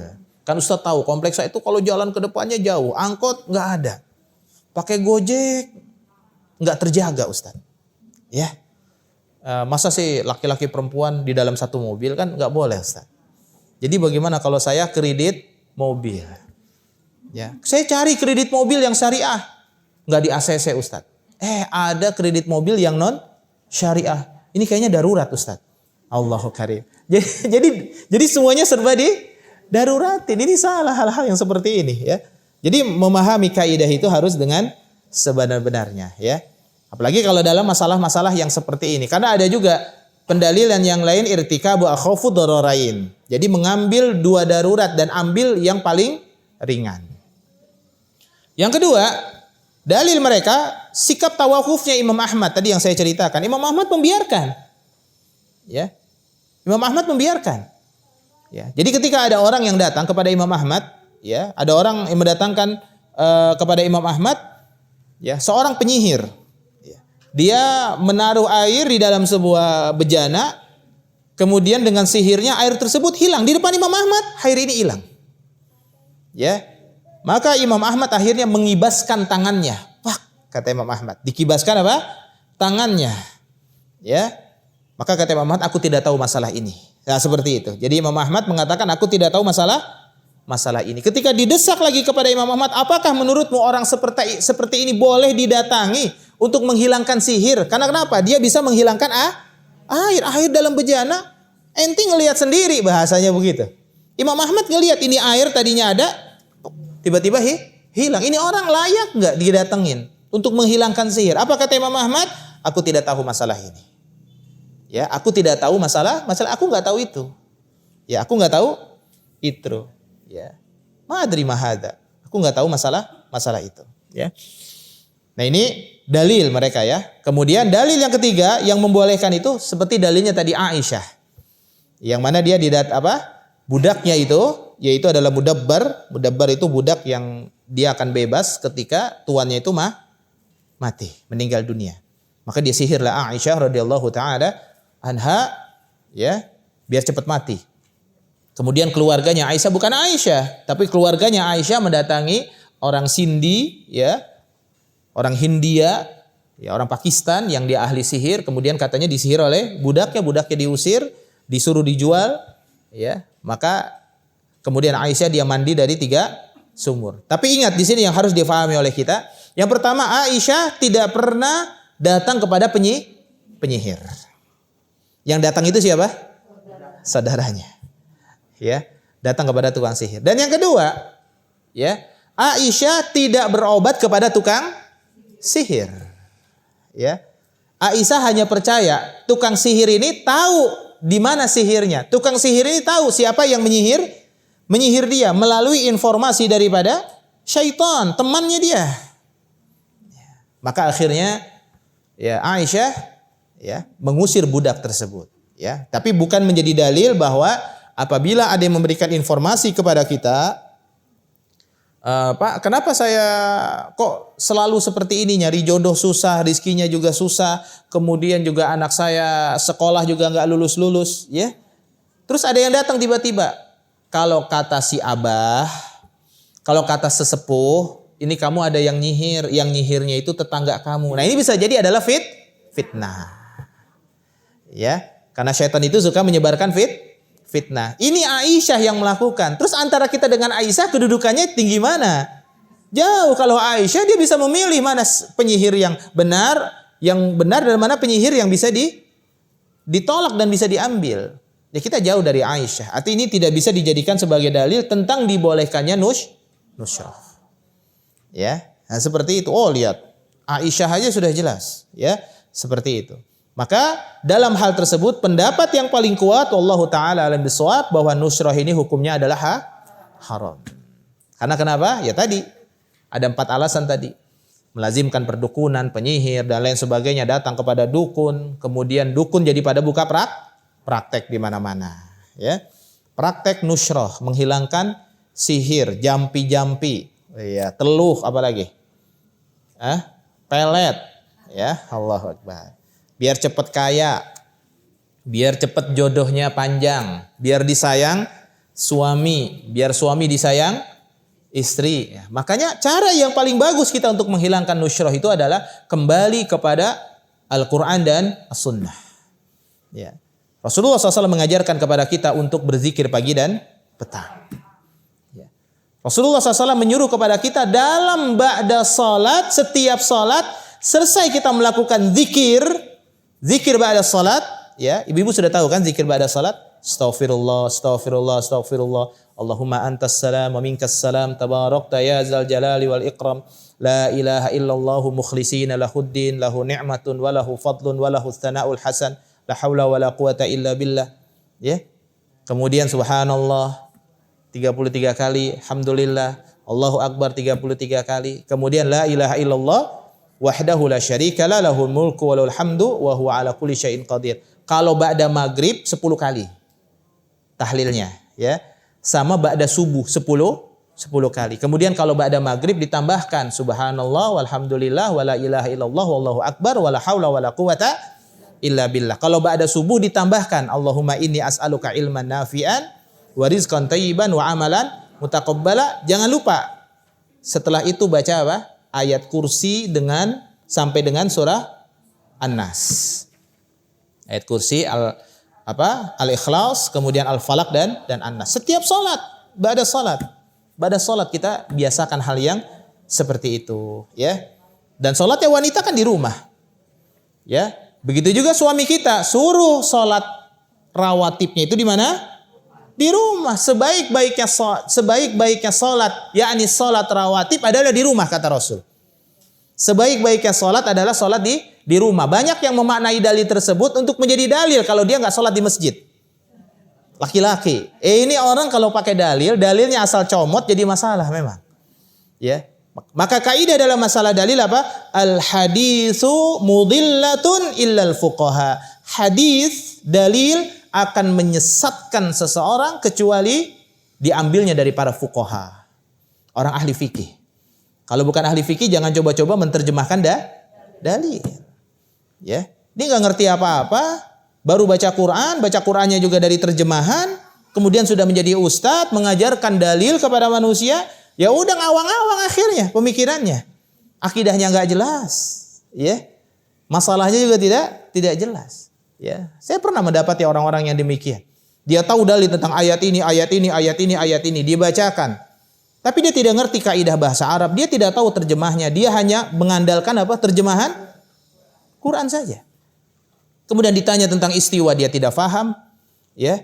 Ditanya tentang hal-hal lain, kaidah-kaidah, dia tidak faham. Bagaimana dia bisa menjelaskan Quran ini kepada manusia? Seperti itu. Makanya kembalilah kepada penjelasan para ulama.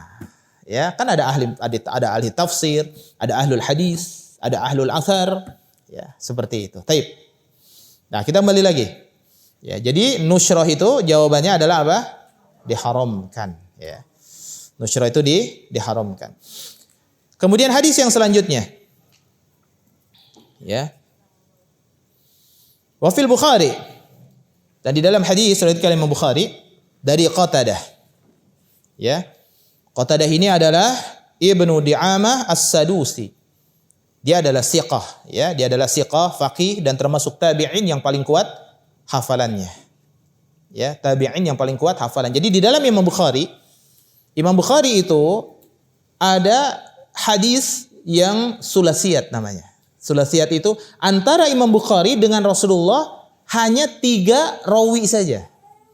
Imam Bukhari tabi'in, ya, Imam Bukhari tabi'ut tabi'in langsung sahabat. Imam Bukhari tabi'in sahabat langsung Rasulullah. Ya. Itu yang paling kuat. Ada lagi rubai, ya. Rubaiyat yaitu dari Imam Bukhari kepada Rasulullah ada 4 perawi. Jadi yang paling tinggi itu sanad Imam Bukhari itu adalah yang as-sulasiyat. Sulasiyat itu dari Imam Bukhari ke Rasulullah hanya 3 perawi saja dan itu sahih. Ya, maka di dalam kitab Jami' beliau Sahih Bukhari atau yang kita kenal dengan Sahih Bukhari, ya itu sulasiyatnya hanya beberapa belas saja. Ya, selebihnya itu ya 6 perawi, 7 perawi, 8 perawi. Maka di sana harus dilihat karena banyak perawi-perawi yang tidak siqah, banyak perawi yang tidak faqih, banyak perawi yang tukang dusta. Kalau kudanya saja didustai sama dia, dibohongin bagaimana orang lain. Karena zaman Imam Bukhari ya tahun 190-an Hijriyah, ya itu sudah banyak beredar hadis-hadis palsu. Imam Bukhari itu menghafal hadis palsu 300.000 hadis. Bayangin ya. 300.000 hadis palsu. Ya. Bagaimana kita sekarang yang sangat jauh sekali. Tidak jauh dari Imam Bukhari ada Yahya ibnu Ma'in, Ali al-Madini. Ya, satu ketika dia berjalan-jalan ke kota Basrah. Sampai di kota Basrah dia salat. Begitu dia salat, ada seorang pemuda yang dengan cerdasnya dia mengatakan haddatsana ruwiya anni. Diriwayatkan kepada saya dari ini. Disebutkan nama-nama para ulama hadis. Kemudian disebutkanlah nama Yahya ibnu Ma'in. Orangnya ada di situ. Ya, tapi dulu kan bukan zaman YouTube yang tinggal dilihat ustadz ini kelihatan muka, ini enggak ketahuan. Ya. Qala Yahya ibnu Ma'in, berkata Yahya ibnu Ma'in meriwayatkan kepada saya Yahya bin Ma'in. Lalu kata Ali al-Madini, temannya dia ini berdua adalah ahli hadis. Dicolek Yahya bin Ma'in. Kamu meriwayatkan hadis itu kepada anak muda itu? Kata Yahya bin Ma'in, enggak. Saya sama anak muda itu kenal juga enggak. Ketemu juga enggak pernah. Udah diemin aja, kita dengar aja dia ngomong apa. Hadis yang begitu panjang orang terpukau. Karena kenapa? Hafalan ini anak kok pinter banget. Ya, dia sampai meriwayatkan hadis yang begitu panjang dari Yahya bin Ma'in. Bayangkan Yahya bin Ma'in seorang ulama yang terkenal dulu namanya, tapi kan enggak diketahui mukanya yang mana. Ya. Kemudian akhirnya anak muda ini membacakan hadis yang lain lagi. Orang udah kumpul semua, terpukau dengan hafalan dia. Sampai dia menggelar menggelar sorban, itu orang pada ngasih duit. Ya memang seperti itu. Ya. Maka kemudian dia membaca lagi haddatsana ruwiya anni diriwayatkan kepada saya dari Ali al-Madini. Sekarang disebut Ali al-Madini. Ada orangnya juga di sini. Dicolek sama Yahya bin Ma'in. Ente ngeriwayatin hadis itu. Kok ada nama ente di situ? Enggak, kata dia. Kok ente iya? Ente juga ente disebutin, ani juga disebutin. Ini kayaknya nih harus kita temuin nih anak muda nih. Ya. Karena apa? Hadis yang dia sampaikan, aku tidak pernah meriwayatkan dari Nabi yang demikian. Aku tidak pernah meriwayatkan dari para ulama hadis. Ya, kata Yahya bin Ma'in dan kata Ali al-Madini. Maka setelah selesai, anak muda ini didatangi oleh Assalamualaikum. Waalaikumsalam. Ya, maka anak muda ini mengatakan, iya bagaimana wahai orang tua? Apakah kamu ingin saya bacakan hadis? Masya Allah. Ya. Enggak. Kata Al-Madini, Yahya bin Ma'in enggak, saya enggak. Ya. Terus saya hanya mau nanya sama kau ya anak muda, ya. Apakah kamu pernah bertemu dengan Yahya bin Ma'in dan Ali Al-Madini? Ya, saya bertemu mereka dan saya meriwayatkan hadis dari mereka berdua. Lalu kata Yahya bin Ma'in, saya Yahya bin Ma'in. Sebelah saya Ali Al-Madini. Terus kenapa kamu meriwayatkan dari kami? Kami enggak kenal dengan kamu. Apa kata anak muda ini? Semua orang yang saya temui, mereka mengaku Yahya bin Ma'in, mereka mengaku Ali Al-Madini. Jadi kamu ngaku-ngaku doang. Bukan kamu, bukan. Ya, itulah syubhat. Ya, itulah syubhat, fitnah yang besar. Ya, orang yang membacakan hadis padahal yang meriwayatkan siapa, kemudian disebutkan riwayatnya dari mana? Itulah pentingnya. Apalagi itu baru 200-an Hijriyah dari Nabi sallallahu alaihi wasallam, apalagi kita yang sudah 1444 Hijriyah. Tentunya ajaran Nabi ini sudah banyak pembawa benderanya yang tidak benar. Ya. Makanya manhaj yang paling lurus, cara beragama yang paling benar adalah cara beragamanya salafus saleh, yaitu para sahabat. Jadi kalau disebut manhaj kamu apa? Manhaj salaf, yaitu orang yang mengikuti salaf, yaitu para sahabat. Salaf itu jangan disebutkan ulama-ulama yang lain selain daripada sahabat. Ya. Karena orang-orang yang mengikuti perkataan selain daripada perkataan para sahabat juga menyebutnya mereka mengikuti salaf. Misalkan Abu Mansur Al-Maturidi dengan sifat Allah, wajib bagi Allah wujud qidam baqa, ya, mukhalafatul hawadith dan lain sebagainya, ya. Begitu juga Al-Asy'ari dan lain sebagainya. Abu Hasan Al-Asy'ari, dia menganggap dia ulama salaf juga. Ya, yang dekat dengan sahabat, tapi lihat ajarannya. Ya. Tapi lihat apa? Ajarannya. Karena kitab-kitab mereka sudah ada sampai saat ini dan kita harus jujur, ya, menerapkan nuskhah-nuskhahnya. Jadi kalimat per kalimat yang dikumpulkan manuskripnya itu sehingga menjadi sebuah akidah. Makanya akidah kita harus seperti akidahnya Rasulullah dan para sahabat. Maka jangan ikutin yang lain. Seorang ustadz, seorang kiai nggak punya tuh akidah, kecuali yang dibawa oleh Nabi SAW dan para sahabat. Kita jangan menjadi pengikut ustadz kiai nggak ada dalam Islam begini. Ya, itu namanya pemahaman hizbi, pemahaman kelompok dalam Islam. Enggak boleh dalam Islam pemahaman kelompok, tidak ada. Kalau bukan kelompoknya dia tidak benar. Kalau bukan kelompoknya maka dia kafir. Kalau bukan kelompoknya enggak benar pengajiannya, enggak boleh. Dalam Islam tidak boleh demikian. Kalau kelompoknya dia bantu, kalau bukan kelompoknya enggak dia bantu. Ada enggak begitu? Jangankan sekarang ibu-ibu. Di zaman Nabi ada di tengah-tengah mereka, lagi duduk Nabi di Masjid Nabawi. Tiba-tiba orang Ansor sama orang Muhajirin lagi berantem. Ribut mulut. Begitu ributnya udah besar, akhirnya orang Ansor mengatakan, "Ya ma'syarul Ansar, wahai orang-orang Ansor, sini, bantu saya. Saya lagi ngelawan orang Muhajirin." Orang Muhajirin yang dipanggil orang Muhajirin, "Wahai orang Muhajirin, sini bantu saya." Ini namanya apa? Pemahaman kelompok. Orang Ansor minta bantuan kepada orang Ansor, orang Muhajirin minta bantuan kepada orang Muhajirin. Wong Jowo minta sama wong Jowo, ya. Orang Sunda sama orang Sunda. Wong Kitogaloh juga ngomong orang Palembang juga, orang Awak juga, ya. Ini Masya Allah. Ya, ini namanya pemahaman apa? Tidak benar. Orang Jawa hanya bantu orang Jawa, orang Sunda hanya bantu orang Sunda, orang Indonesia hanya bantu orang Indonesia. Enggak benar. Tidak ada pemahaman yang demikian dalam Islam. Fa inhum aqamus shalah wa atawuz zakah. Kalau mereka salat, mereka berpuasa, mereka bertauhid kepada Allah, fa ikhwanukum fid din. Mereka saudara kita semua. Walaupun mungkin belum syar'i banget, belum nyunah banget, ya. Karena orang yang meninggalkan sunnah itu bukan menyelisihi Nabi, ya. Itu seperti itu. Bisa difahami ya? Jadi orang yang bermaksiat, maksiat dia, berbuat dosa, menyelisihi Nabi. Enggak, beda, ya. Beda.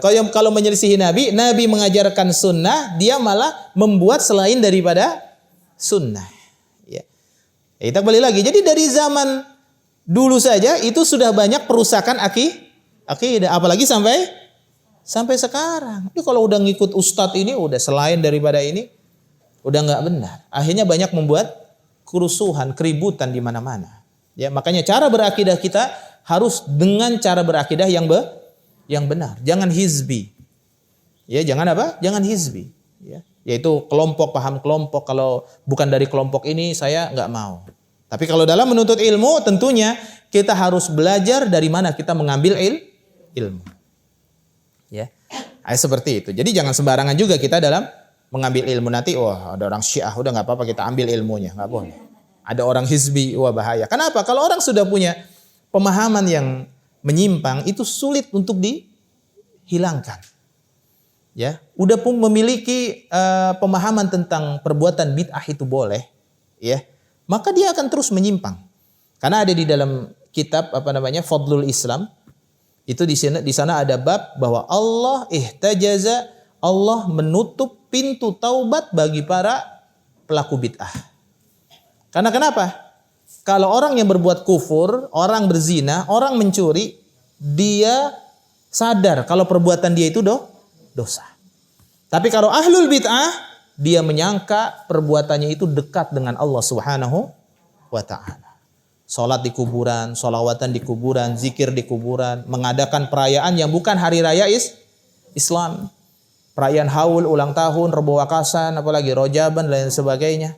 Dia menyangka bahwa ini adalah Islam. Jadi ditutup sama Allah pintunya. Akhirnya apa? Kalau ada orang yang memberikan nasihat kepada dia, jangankan ibu-ibu yang ngasih nasihat, seorang ulama besar memberikan nasihat saja, itulah. Bisa-bisa aja. Sering menemukan hal ini? Pasti. Ya. Apalagi kalau sudah pemahaman hizbi. Kalau nasihatnya bukan dari ustadz kelompoknya, maka tidak diterima. Wal'iyadzubillah. Ya, tidak boleh demikian. Seorang muslim memiliki pemahaman yang demikian. Ya. Taib.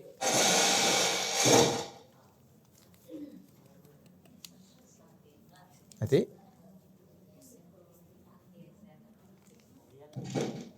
Ya, itu. Taib.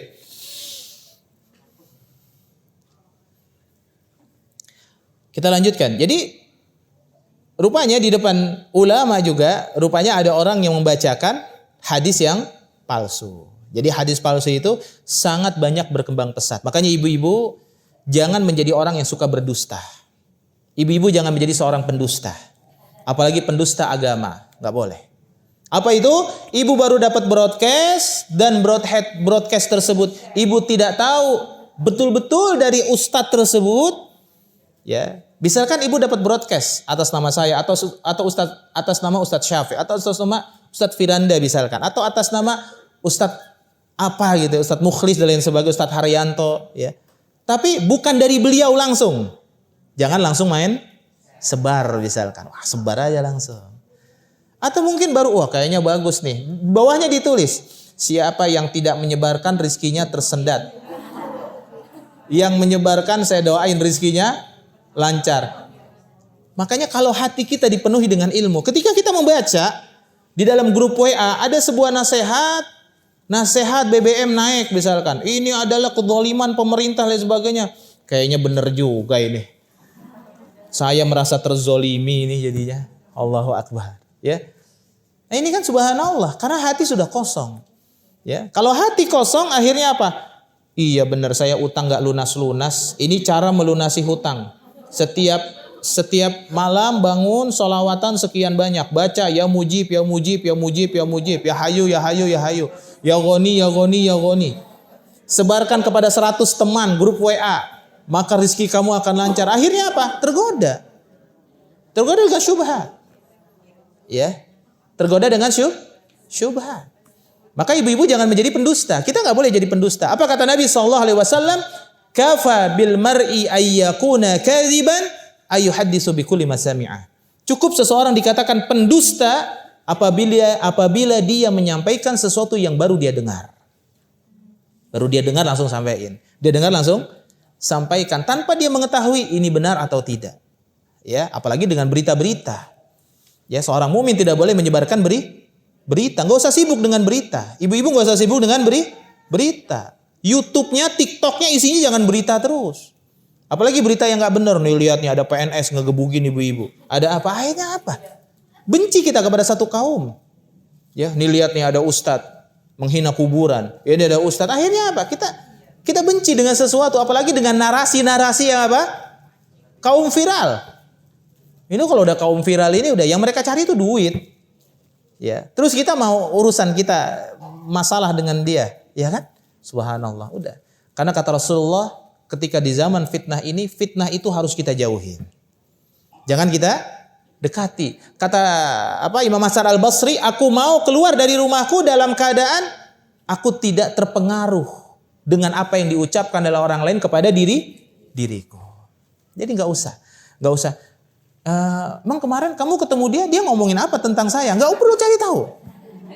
Karena nanti sikap kita jadi berubah. Saya kemarin ngopi sama dia, ya. Terus gimana? Dia cerita tentang saya nggak? Nggak usah ditanyain, nggak usah kepo, nggak usah pengen tahu, ya. Karena kenapa? Itu udah urusan orang, ya, urusan orang. Dan ingat, ya, bahaya ghibah dan fitnah. Kalau ghibah itu menyampaikan informasi fakta, kalau fitnah tidak sesuai fakta. Dua-duanya dosa. Dosa yang tidak diampuni oleh Allah kecuali kita meminta maaf, ya. Wal iyadzu billah. Ini zaman fitnah. Maka kata Rasulullah, al-qa'idu fiha khairum minal qa'im. Orang yang duduk lebih baik daripada orang yang berdiri. Orang yang berdiri lebih baik daripada orang yang berjalan. Ya, seperti itu. Dan gerbang fitnah itu adalah Umar ibn Khattab. Jadi Umar bin Khattab itu kan dibunuh. Pada saat dia salat ditusuk. Maka ketika Umar bin Khattab itu tahu bahwa dia dibunuh, dia tanya kepada sahabatnya, siapa yang membunuhku? Ya, maka Umar bin Khattab merasa senang ketika tahu yang membunuhnya itu adalah seorang majusi, budak daripada Walid bin Mughirah. Dia senang. Karena kenapa? Alhamdulillahilladzi lam yaj'al maniyati ala rajulin yadda'i al-Islam. Segala puji bagi Allah yang tidak menjadikan kematianku itu di tangan seorang laki-laki yang mengaku dirinya seorang muslim. Karena kalau Umar bin Khattab sudah dibunuh oleh seorang muslim, ini gerbang fitnah sudah terbuka. Muslim saling bunuh. Kalau sudah punya pemahaman kelompok, pemahaman takfir, suka mengkafirkan orang, pemahaman bukan dari golongannya nggak benar, akhirnya saling bunuh. Beda sedikit, beda faham langsung saling bunuh. Bubarkan kajian. Jadi begitu akhirnya kan. Dia saling bunuh. Ya, Allahul musta'an. Ini sangat berbahaya hal-hal yang demikian. Maka ketika Umar bin Khattab bertanya kepada Hudzaifah, ya Hudzaifah ibnul Yaman, sirrul mu'min, orang yang menyimpan rahasia kaum muslimin dari Nabi sallallahu alaihi wasallam. Ya. Apakah fitnah? Karena pintu gerbang fitnah itu adalah siapa? Umar bin Khattab. Kata Umar bin Khattab, apakah fitnah tersebut pintunya bisa dibuka secara baik-baik? Kan kalau pintu bisa dibuka baik-baik kan bisa ditutup lagi. Jadi kalau pintu fitnah bisa dibuka kemudian ditutup baik-baik, maka kata Umar bin Khattab, saya mundur dari jabatan saya. Kalau memang jadi fitnah. Banyak permusuhan tersebar di mana-mana. Ya. Tapi kalau memang tidak bisa baik-baik, ya sudah. Apa kata Hudzaifah? Pintu tersebut akan didobrak. Artinya kalau didobrak tidak bisa ditutup lagi sampai datangnya hari kiamat. Fitnah. Fitnah yang begitu berat. Ya kan? Akhirnya Utsman bin Affan dibunuh oleh seorang muslim. Ali bin Abi Thalib dibunuh oleh orang yang mengaku muslim. Sampai cucu Nabi dibunuh juga oleh orang yang mengaku muslim. Dan banyak khalifah kaum muslimin, imam yang dibunuh oleh kaum muslimin yang mengaku muslim. Sampai satu ketika Abu Umamah Al-Bahili. Dia sudah tua renta, dia berjalan dengan Abu Ghalib. Kemudian dituntun oleh Abu Ghalib masuk ke sebuah masjid. Yang di tangga masjid tersebut sudah ada kepala-kepala manusia. Ya, kemudian Abu Umamah Al-Bahili, seorang sahabat Nabi yang masih hidup pada saat itu, sudah tua renta. Dia salat 2 rakaat, kemudian dia menangis.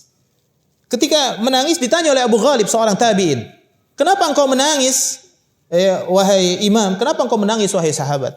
Ya, kata beliau, bukankah kamu mendengar firman Allah bahwa sesungguhnya Allah menurunkan kepada kita ayat, minhu ayatun muhkamat hunna ummul kitab. Ada ayat-ayat yang muhkam, di dalamnya adalah inti daripada Al-Qur'an. Wa ukharu mutasyabihat, dan di dalam lainnya lagi ada ayat-ayat yang mutasyabihat yang membutuhkan tafsir para ulama. Fa ammal ladzina fi qulubihim zaygun fayattabi'una ma tasyabaha minhu ibtigha'al fitnah wa ibtigha'at ta'wil. Sedangkan orang-orang yang di dalam hatinya ada penyakit kebodohan, kerusakan, mereka menggunakan ayat-ayat mutasyabihat untuk menyebarkan fitnah di kalangan kaum muslimin. Mereka menggunakan ayat-ayat untuk menyebarkan kebencian dan permusuhan kepada kaum muslimin. Maka beliau mengatakan, inilah kepala-kepala mereka. Ya, syarru qatli tahta adimis sama. Seburuk-buruknya orang yang dibunuh yang ada di kolong langit. Kenapa? Kilabun nar, mereka adalah anjing-anjing yang neraka jahanam.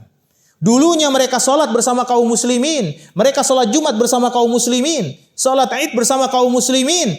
Kemudian karena punya pemahaman kelompok dan takfir, akhirnya mereka menyerang kaum muslimin. Mereka buat sholat sendiri, mereka buat Jumat sendiri, tidak berjamaah sama kaum muslimin, mengatakan imamnya tidak sah karena kafir, karena musyrik.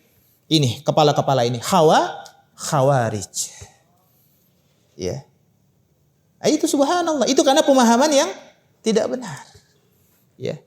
Siapa yang tidak berhukum dengan hukum Allah maka dia kafir. Ali bin Abi Thalib dibilang kafir karena tidak berhukum dengan hukum Allah.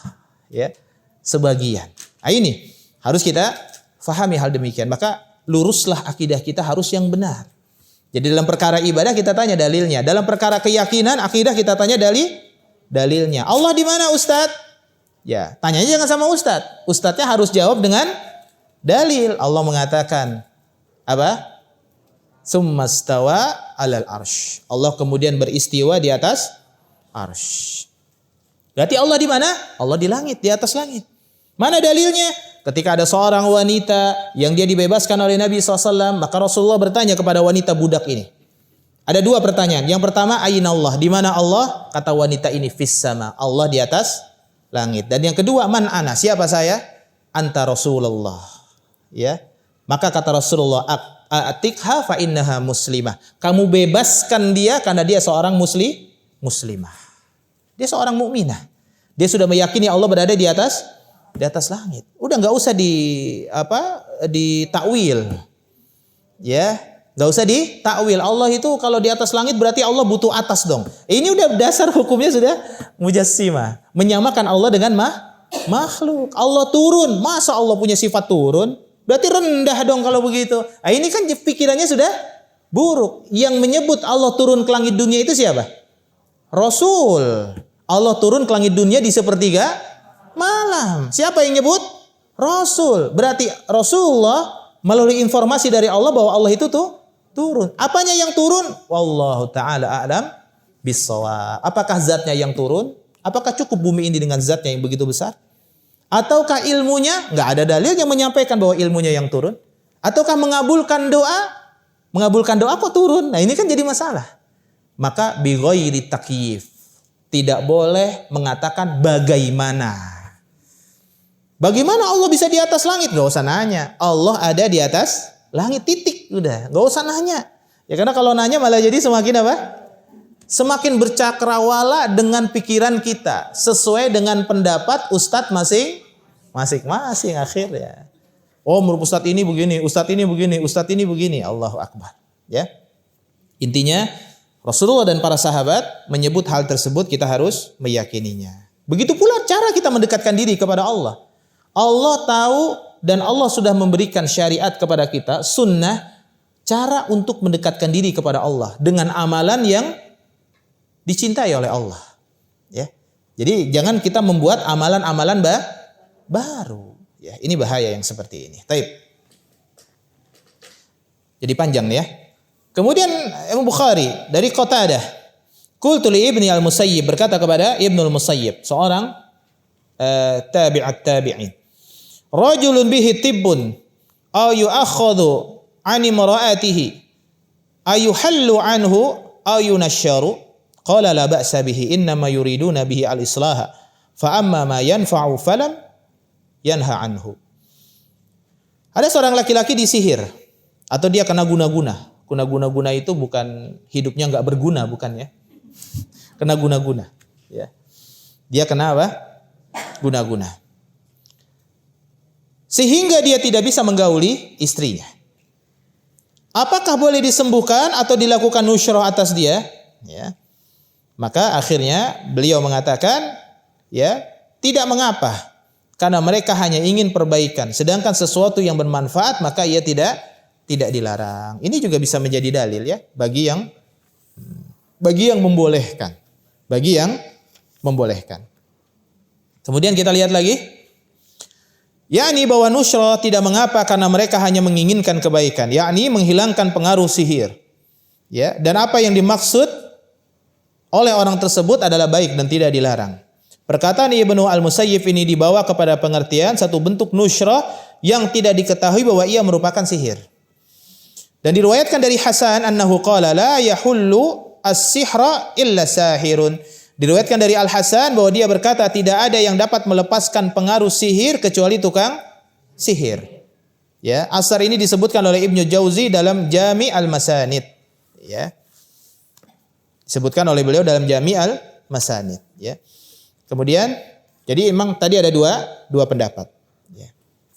Tapi pendapat yang lebih kuat itu adalah mengharamkan yang namanya apa? Nusyrah, ya. Dan berkata Ibnu Qayyim al-Jauzi dalil yang keempat, ya. Dalil yang keempat, ya. Qala Ibnu Qayyim, an-nusyratu halun sihra anil masyhuri. Ya, wa hiya naw'an. Ahaduhuma halun bisihrin mislihi wa huwa alladhi min amali syaitan. Ya. Ibnu Qayyim berkata nusyrah adalah menyembuhkan, menghilangkan pengaruh sihir dari orang-orang yang tersihir. Ya, ada dua jenis. Yang pertama menyembuhkan sihir yang semisal, dan inilah yang dimaksud dengan perbuatan syaitan. Ya, inilah termasuk perbuatan daripada perbuatan apa? Perbuatan syaitan. Ya, seperti itu. Dan kemudian apa kata beliau? Selanjutnya, wa alaihi yuhmalu qaulul Hasan, dan kemudian dia berpendapat dengan pendapatnya Al-Hasan dalam pengertian tersebut. Ya. Fayataqarrabu an-nashiru wal muntashiru ila syaitani bima yuhibbu fayubtilu amaluhu 'anil mashhur. Ya. Sehingga tukang sihir tersebut, ya, pengertian ini tukang sihir tersebut, ya, dia disembuhkan mengadakan pendekatan kepada syaitan dengan apa yang diinginkannya. Jadi kalau tukang sihir ingin mengetahui sihir, dia langsung konsultasinya sama siapa? Sama setan. Ya, dia konsultasinya sama setan. Karena sihir ini adalah perbuatan syaitan, maka yang tahu adalah setan. Jadi kata beliau, ya nggak apa-apa nanya, ya. Dibantu sama tukang sihir. Kenapa? Kan setan. Ya, setan tahu dong di mana tempatnya. Ya, kalau dikasih informasi sama setan. Tapi kalau setannya udah jangan kasih informasi dong. Ya. Ini udah job aneh ini. Ente udah ini dulu lah. Tawakuf dulu ya. Tenang aja. Emang ente dapat berapa? Oh. Nah, kecuali kalau tukang sihir tersebut dia sudah jelas memberikan syarat misalkan. Syaratnya harus bayar sekian. Syaratnya itu harus pakai lele hitam. Syaratnya harus pakai ayam cemani.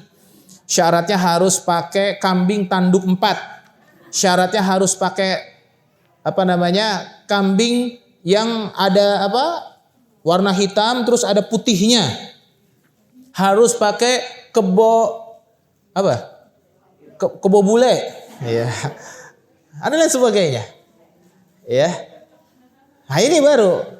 Ini berarti bentuk penyembahan kepada syaitan. Karena apa? Dia mempersembahkan sesuatu kepada syaitan untuk dijawab masalahnya. Ini tidak boleh. Ya, ini tidak boleh. Ya, kita tidak boleh meminta bantuan kepada selain daripada Allah Subhanahu wa taala. Tetapi ini dalil, namanya pendalilan kita sebutkan. Jadi yang membolehkan seperti itu. Melepaskan pengaruh sihir karena setan itu akan tahu di mana sihirnya. Ya, maka dilakukan nusyrah, ya. Wasani, dan yang kedua an-nusyratu birruqyati wa ta'awuzat wal adwiyat wad da'awat al-mubahat fa hadza jaizun. Jadi kalau yang pertama, pendapat yang pertama itu menurut beliau itu tidak bagus, ya. Itu tidak benar yang demikian, ya. Karena meminta bantuan kepada jin. Bantuan kepada syaitan. Adapun yang kedua nusyrah, ya, yaitu dengan menyembuhkan orang yang terkena nusyrah tersebut, menyembuhkan dengan diruqyah, melakukan ta'awuz, ya, atau obat-obatan atau doa-doa yang diperkenankan. Dan ingat ketika meruqyah, ruqyah itu ya. Ruqyah itu harus dengan bahasa Arab. Ruqyah itu dengan Al-Qur'an. Jadi ada beberapa syarat ruqyah, ya. Yang pertama ruqyah itu dengan Al-Qur'an dan hadis. Ya. Yang kedua harus dengan bahasa Arab. Ya. Dan yang ketiga harus jahar suaranya. Tidak boleh bisik-bisik. Tidak boleh bisik-bisik. Itu kalau melakukan ruqyah. Dan yang selanjutnya adalah doa-doa yang disunahkan. Doa-doa yang disunahkan. Kalau doa-doa yang tidak disunahkan maka jangan melakukan ruqyah, ya. Ruqyah itu ya secara pribadi aja kita, ya. Mendekatkan diri kepada Allah Subhanahu wa taala, ya. Seperti itu. Maka di dalam kandungan bab tersebut, ya, yang pertama an-nahyu 'anin nusyrah. Tentang larangan terhadap nusyrah, ya. Tidak boleh melakukan nusyrah, minta bantuan untuk menghilangkan sihir atau mengetahui sihir kepada tukang sihir. Ya, walaupun tadi pendapat ada yang mengatakan bahwa boleh, ya. Dan pendapat yang mengatakan tidak boleh memang minoritas dari para ulama, ya. Tetapi dalilnya kuat, ya, seperti itu. Ats-tsaniyah yang kedua, al-farqu bainal manhiyyi anhu wal murakhkhasi fihi mimma yazilu al-iskal. Perbedaan antara jenis nusrah yang dilarang dan yang dibolehkan, dengan demikian masalahnya menjadi jelas, ya, bahwa yang dibolehkan nusrah itu yaitu dengan kitabullah, ya, dengan apa? Dengan kitabullah, dengan membacakan ruqyah, dengan obat-obatan yang dibolehkan, dengan doa-doa yang dibolehkan. Adapun selain daripada itu, ya, maka tidak dibolehkan. Ya, taib. Nah, kemudian ada beberapa, ya, terakhir di dalam bab kandungan tentang nusrah tersebut, ya. Baik. Di antara bentuk nusrah, kita buka di lembaran terakhir di dalam kandungannya, ya. Perincian syarah, di antara bentuk nusrah yang dibolehkan adalah apa yang diriwayatkan oleh Abu Hatim, Ibnu Abu Hatim. Dan juga Abu Asyaikh dari Al-Laits bin Abu Sulaim. Dia berkata, aku mendengar bahwa ayat-ayat ini merupakan kesembuhan dari sihir dengan izin Allah. Jadi ada ayat-ayat ruqyah. Ya. Jadi bahwa ayat-ayat ini adalah sebagai kesembuhan dari sihir dengan izin Allah. Ia dibaca pada bejana yang berisi air, kemudian diguyurkan ke kepala orang-orang yang tersihir. Ya. Jadi perkara ini adalah pendapat dari Laits bin Abi Sulaim.